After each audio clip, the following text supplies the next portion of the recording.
All right, let's talk about something that is absolutely critical for every single business owner, but honestly is so often misunderstood. I'm talking about business insurance. The real question is, are you actually covered for the things that could go wrong? We're going to break it all down so you can feel confident that you've got the right protection in place. I thought I was covered. Just listen to those 5 words. They're so simple, so common, and they can be absolutely heartbreaking for a business owner. It turns out this is the single most common thing people say right after their insurance claim gets denied. And that one little assumption, that you're covered when you're not, well, it can be one of the costliest mistakes you could ever make. So our goal right here, right now, is to make sure you never, ever have to say those words about your own business. This is all about putting you in the driver's seat. We want you to feel empowered to look at your policy, to understand it, and to manage your business's risk with total confidence. Okay, so where do we even start? Let's dive right in by breaking down the most fundamental word in any policy: cover. At its core, cover is just the protection your policy gives you. It's the list of very specific risks and situations that your insurer says, yep, we've got your back on this. And that key word, specific, well, that's where everything that matters is hiding. It is all in the details. Probably the best way to think about this is to picture your business protection like a giant jigsaw puzzle. You just can't see the whole picture with only one piece. Each type of cover is a totally unique piece, and it's designed to fit a very specific gap. So let's see how this whole puzzle idea actually works in the real world with a really common example. So a lot of businesses, maybe yours included, start out with this one single piece. It's called public liability insurance. It's super common, super important, and it protects you if, say, a customer gets hurt or if you damage their property while you're working. But here's the million-dollar question, right? Does having that one piece mean you're all set? Does it protect you from, well, everything else that could go wrong? Is the puzzle finished?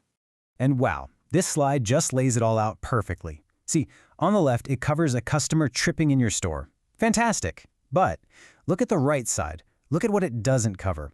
Faulty advice you gave a client? Nope. An employee getting hurt on the job? Not covered. A cyber attack that steals all your customer data? Not a chance. Or even a fire that destroys your own equipment. All of these are massive, potentially business-ending risks that are just left wide open.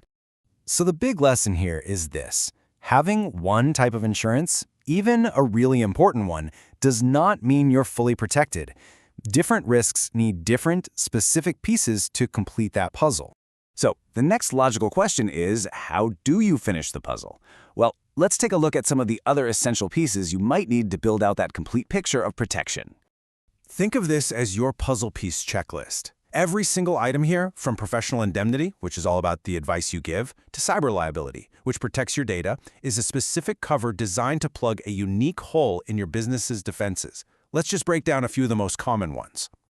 Okay, let's put two side by side. Public liability, we've talked about that one. It's for claims from the public, your customers, your suppliers. But work cover, which you might know as workers' comp, that's completely different. That's specifically for claims made by your own employees if they get hurt at work.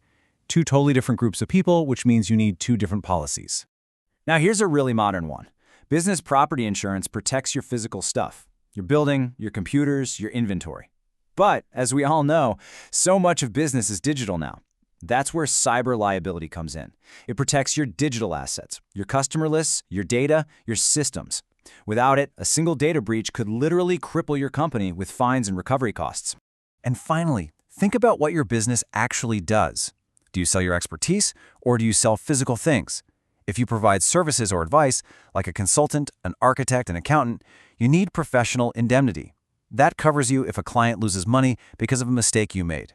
But if you make or sell actual products, you need product liability in case that product fails and hurts someone. So what can you do, right now, after watching this? It's a really simple 3-step plan. First, just take a moment and identify the unique risks your business faces. Second, go find your current policy documents. It's probably called a PDS or product disclosure statement, and actually read through them. And third, and this is the most important step, call your broker and ask them point blank, based on what my business does, where are my gaps? What am I not covered for?